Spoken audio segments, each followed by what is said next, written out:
Sa video na ito ay pag-uusapan na naman po natin ang tatlong malalaking balita ngayon. Ngayon pong July 30, 2025 na siguradong magpapayanig dito sa mundo ng crypto. Una ay ang desisyon po ng US SEC na payagan na ang tinatawag na in-kind creation and redemption para sa mga Bitcoin at saka Ethereum ETPs. Pangalawa ay ang hakbang po ng Rock Bank sa UAE na ngayon ay nagbibigay na ng direktang crypto trading sa kanilang mobile app para sa mga retail users. At ang pangatlo ay ang pahayag ng kilalang hedge fund manager na si Ginoong Ray Dalio kung saan inire-recommenda niyang ilaan ang 15% ng ating investment portfolio kay Bitcoin at sa gold.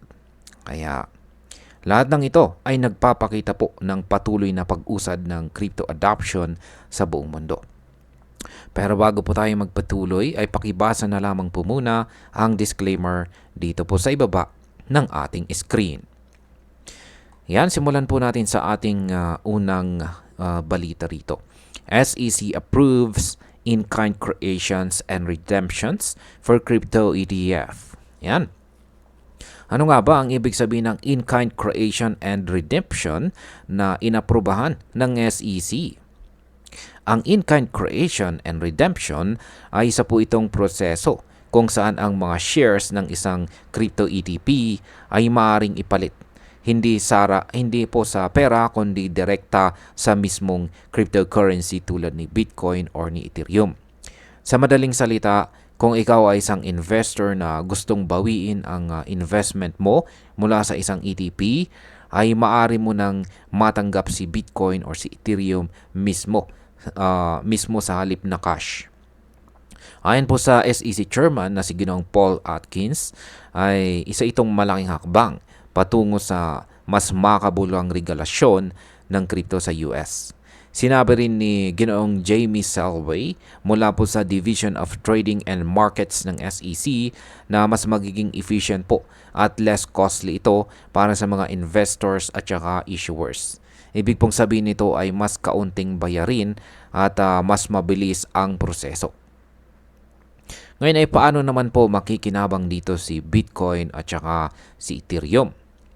Malaki po ang posibilidad na tumaas palalo ang tiwala ng mga institutional investors kay Bitcoin at kay Ethereum dahil mas magaan at mas flexible na ang sistema ng redemption at creation ng shares, ay mas magiging attractive po ito para sa malalaking pondo at mga bagong gustong po sumubok ng crypto investments sa mga regulated platforms.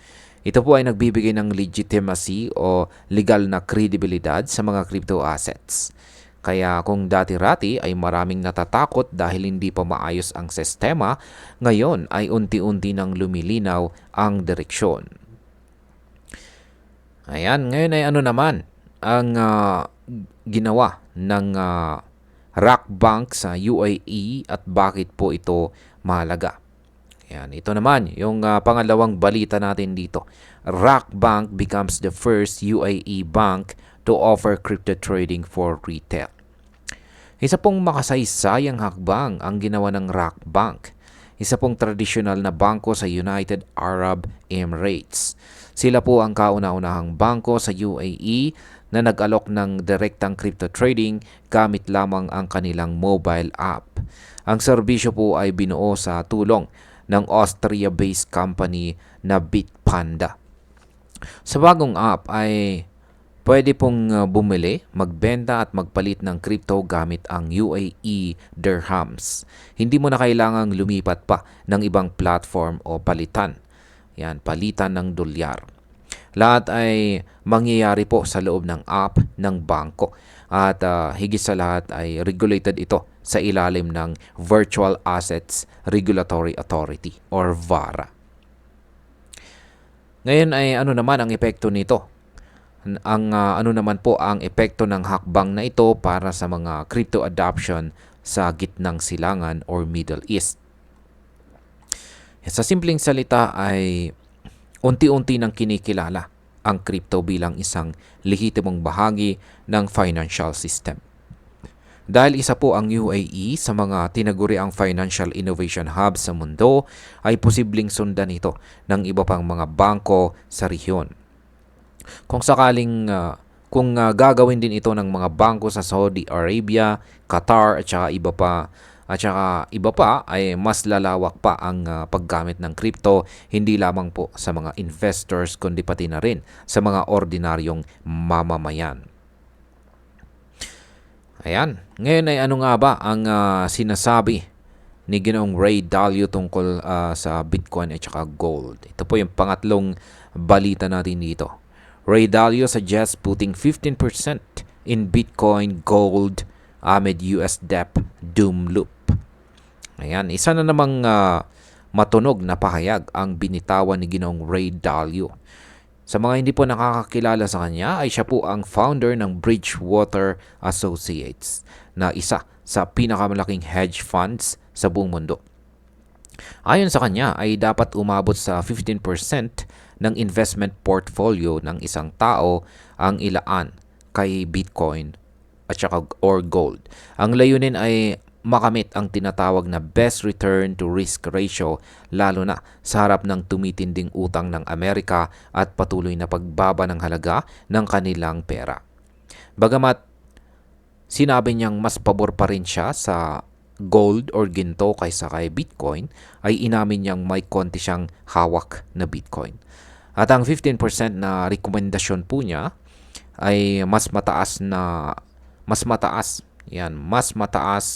kumpara sa dati niyang suggestion na 1% hanggang 2% lamang.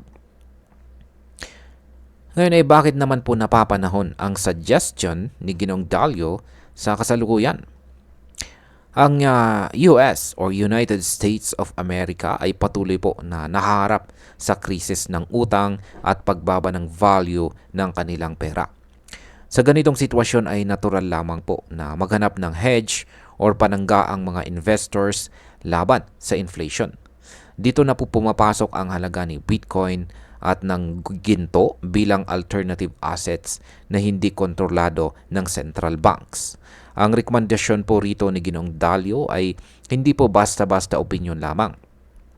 Isa po siya sa mga respetadong pangalan sa larangan ng finance.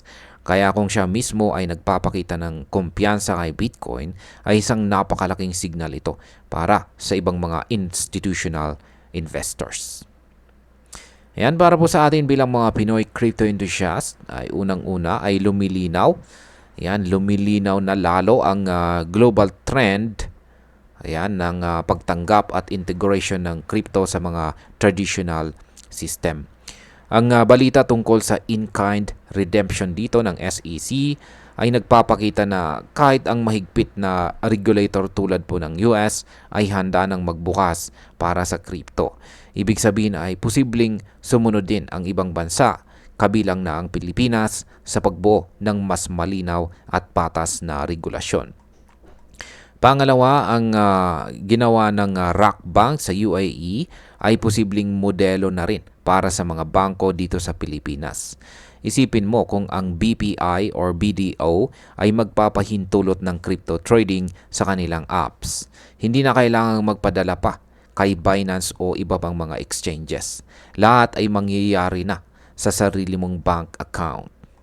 At ang pangatlo, ang pahayag naman po ni Ginoong Ray Dalio ay nagsisilbing paalala na dapat po nating pag-isipan kung paano natin i-strategize ang ating investment.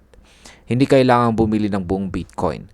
Kahit maliit na halaga lamang ay pwede pong simulan bilang panangga sa inflation o sa economic uncertainty.